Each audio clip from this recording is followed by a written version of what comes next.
Om Swastiastu. Assalamualaikum warahmatullahi wabarakatuh.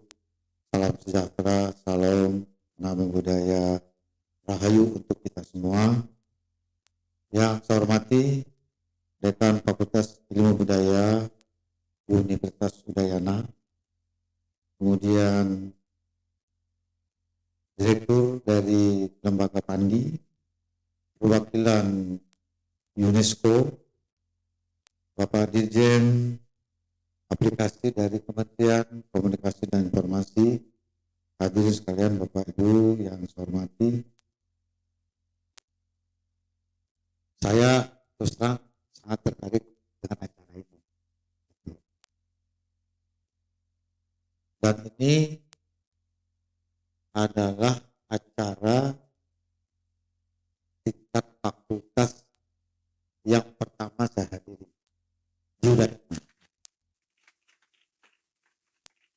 Kalau acara universitasnya diundang oleh Bu Rektor, sejak saya menjadi gubernur sudah beberapa kali hadir di kampus di Bukit. Tapi untuk acara fakultas begini rasanya ini yang pertama saya hadir. Kenapa saya hadir? Karena acaranya buat saya itu sangat menarik dan unik gitu.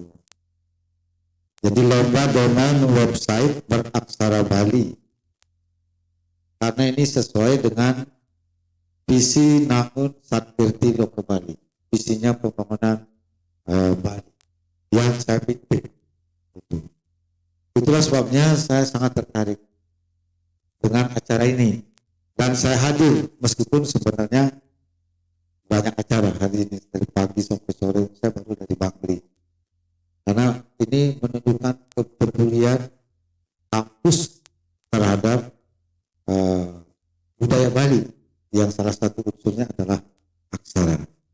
Pertama kali saya melihat adalah berita tentang pandi ini di media cetak mengenai lomba website aksara daerah. Karena itu saya meminta staf saya untuk cari ini apa ini gitu. Saya pikir nama orang pandi itu ternyata lembaga gitu. Jadi bagus sekali Pak. Saya berterima kasih sekali karena di era perkembangan ilmu pengetahuan dan teknologi, dengan perkembangan teknologi digitalnya yang begitu cepat, orang terbawa arus modernisasi, dan kalau kita tidak ngeh, arus ini bisa meninggalkan warisan budaya kita. Jadi karena itu silahkan teknologi maju terus, ilmu pengetahuan maju terus, teknologi digital maju terus, tapi tidak boleh kita meninggalkan, melupakan budaya lokal, kearifan lokal. Karena itu merupakan warisan. Karena itu merupakan unsur penting dari suatu kemajuan daerah. Itulah sebabnya saya menyadari bahwa salah satu budaya kita di Indonesia dan di Bali pada khususnya dalam beberapa aspek sebenarnya sudah mengalami kemunduran, mengalami kemerosotan. Maka saya ketika berencana ini niat akan maju menjadi gubernur Bali, saya merancang untuk bagaimana memperkuat kebudayaan Bali. Maka saya susun visi Nangun Satkirti Loko Bali melalui pola pembangunan semesta berencana menuju Bali era baru yang mengandung makna menjaga kesucian dan keharmonisan alam Bali beserta isinya untuk mewujudkan kehidupan kerama Bali sejahtera, bahagia, skala niskala sesuai dengan prinsip Trisakti Bung Karno, berdaulat secara politik, berdikari secara ekonomi, dan berkepribadian dalam kebudayaan dengan menyelenggarakan pembangunan secara terpola, menyeluruh, terencana, terarah, dan terintegrasi dalam bingkai Negara Kesatuan Republik Indonesia berdasarkan nilai-nilai Pancasila 1 Juni 1945. Maka satu demi satu, saya rumuskan konsep ini menjadi konsep kebijakan pembangunan Bali. Yang pertama saya urusin adalah bagaimana memperkuat adat istiadat, tradisi seni budaya serta kearifan lokal Bali. Memperkuat alam, manusia, kebudayaan Bali yang dimensi pertama itu. Satu demi satu saya selesaikan. Tapi yang pertama saya selesaikan adalah Peraturan Gubernur Bali nomor 80 tahun 2018 tentang pelindungan dan penggunaan bahasa, aksara, dan sastra Bali serta penyelenggaraan bulan bahasa Bali. Ini peraturan Gubernur Bali, Pak, bukan peraturan daerah. Dan itu diumumkan, diberlakukan resmi. Saya berlakukan waktu itu tepat 1 bulan saya dilantik sebagai gubernur, yaitu tanggal 5 Oktober tahun 2018. Saya mengekspos Peraturan Gubernur Bali nomor 80 tahun 2018 tentang pelindungan dan penggunaan bahasa aksara sastra Bali ini dengan memasang aksara Bali di Bandara Internasional I Gusti Ngurah Rai. Nah itu pertama, Pak. Nah, di dalam Peraturan Gubernur Bali nomor 80 tahun 2018 ini, dan sekarang sudah lebih maju lagi, ada Perda nomor 4 tahun 2020 tentang penguatan dan pemajuan kebudayaan Bali. Nah itu Perda, Pak. Perda nomor 4, nomor 1. Pergubnya nomor 80, bukan nomor 1. Nah, itu. Jadi kalau menyebut aturan mesti nomornya benar dan namanya benar gitu. Jadi hati-hati. Jadi harus tahu betul gitu.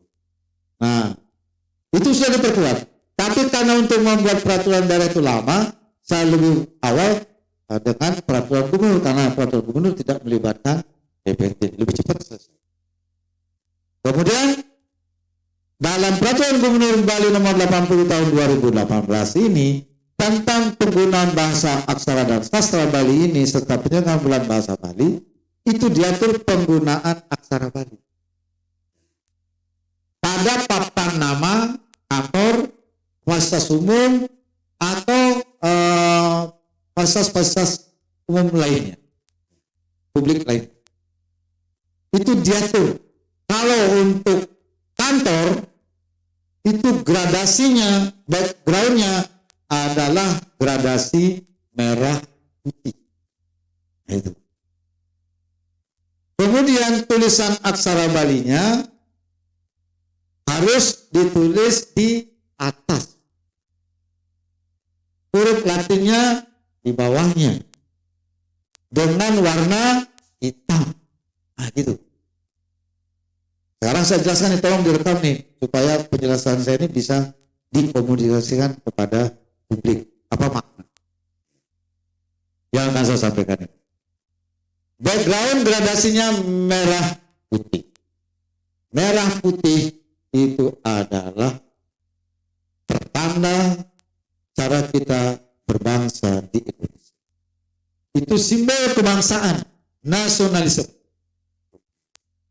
Kan bendera kita merah putih.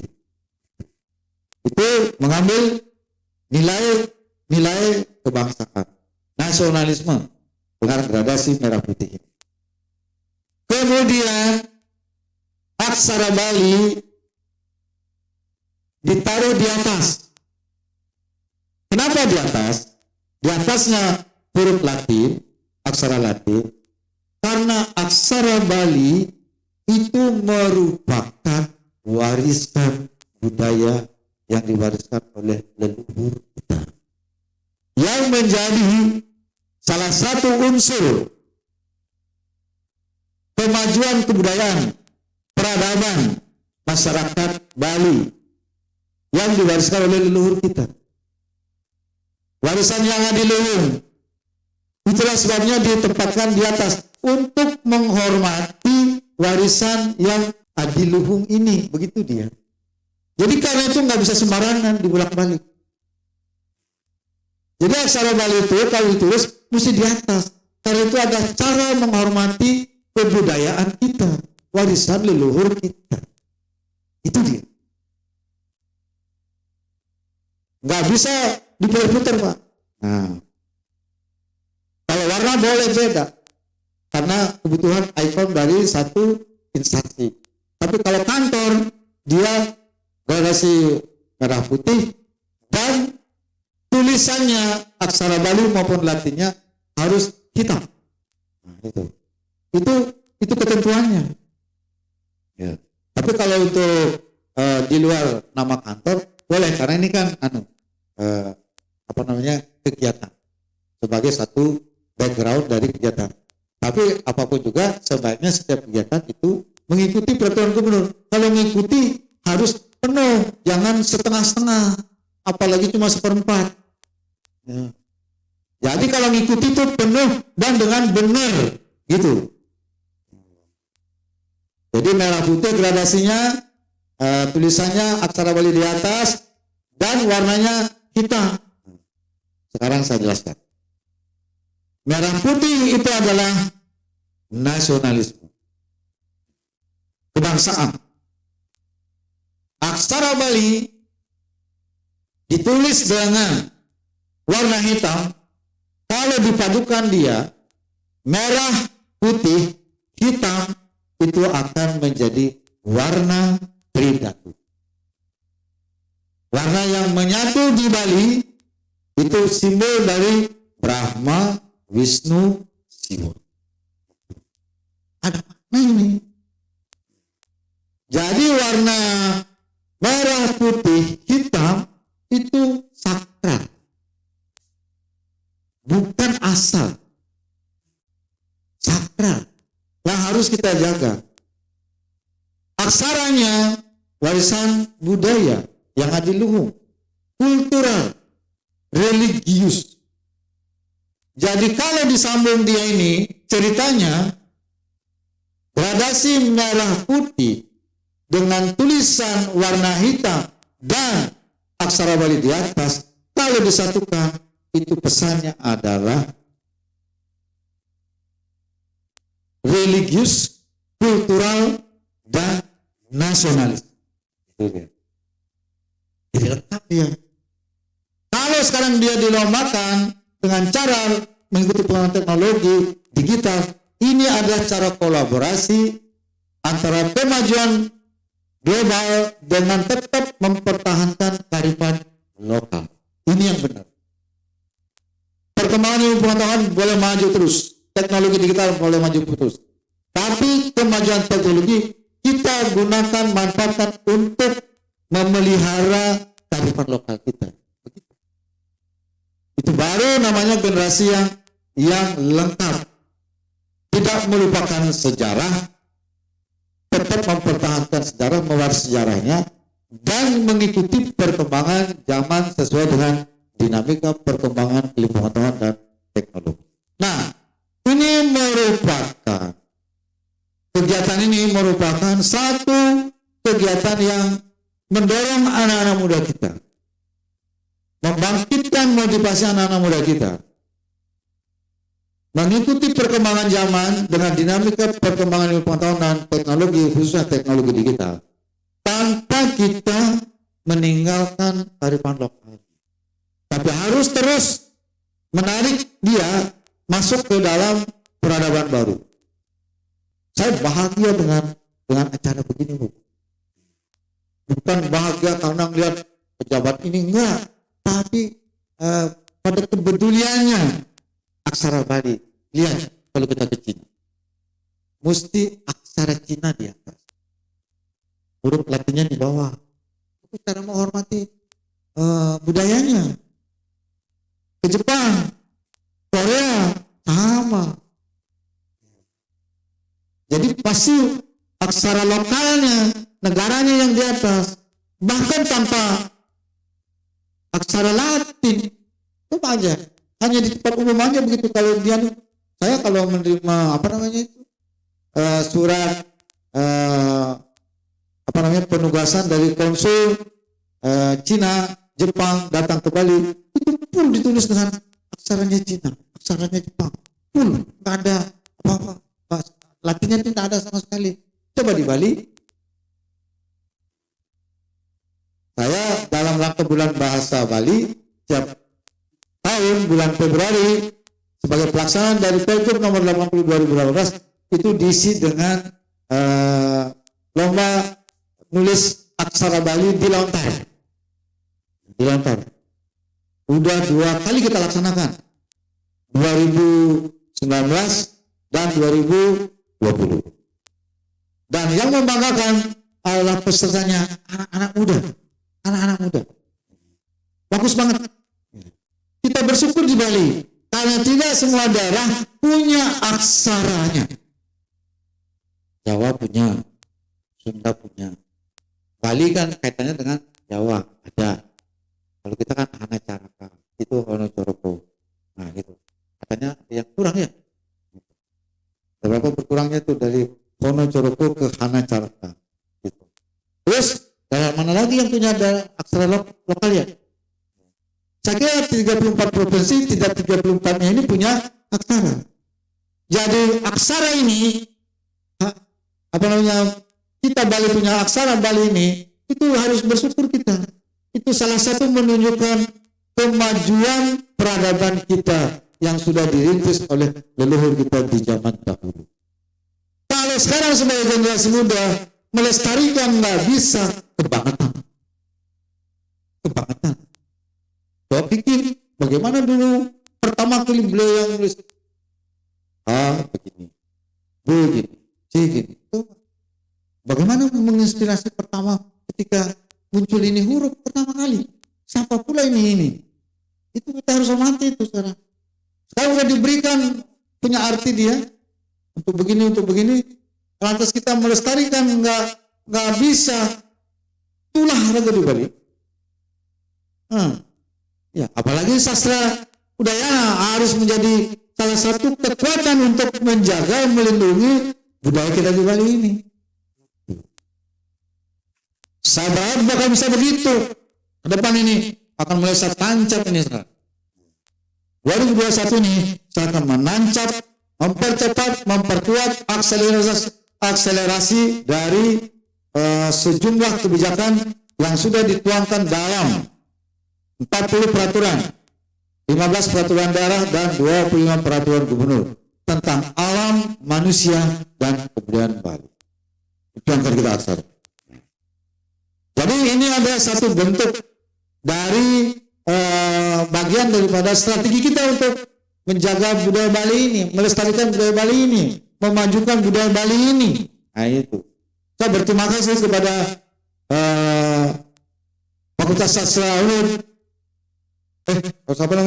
Fakultas Ilmu Budaya, Budayana, yang telah memprakarsa acara ini. Ke depan Bu, tingkatkan lagi Bu, kita kolaborasi Bu, jangan sendiri Bu. Jadi libatkan banyak komponen masyarakat dan kita harus menghilangkan cara berpikir setiap kegiatan itu habisin duit. Belum tentu. Jangan diidentikan kegiatan itu dengan uang, asal kegiatan uang, belum tentu. Bisa juga kita membangun partisipasi masyarakat secara swadaya. Ini harus dibangun kekuatannya di masyarakat gotong royong. Salah satu ajaran dari Bung Karno mengenai gotong royong. Itu harus dibangkitkan, jangan masyarakat dimanjakan. Apa-apa dikasih. Yang harusnya diberdayakan sendiri dikasih. Salah. Kita harus membangun kekuatan masyarakat agar dia lebih tahan gigih untuk menghadapi tantangan dan permasalahan dalam gerak dinamika pembangunan daerahnya, bangsanya, dan negaranya. Saya kira itulah yang ingin saya sampaikan. Terima kasih sekali. Saya diundang, saya bahagia karena apa yang dilakukan ini adalah bagian daripada idealisme kita untuk membangun daerah Bali. Demikian yang dapat saya sampaikan. Kalau yang kurang mohon maaf. Saya dengan Palama Santi, Om Santi Santi Santi Om.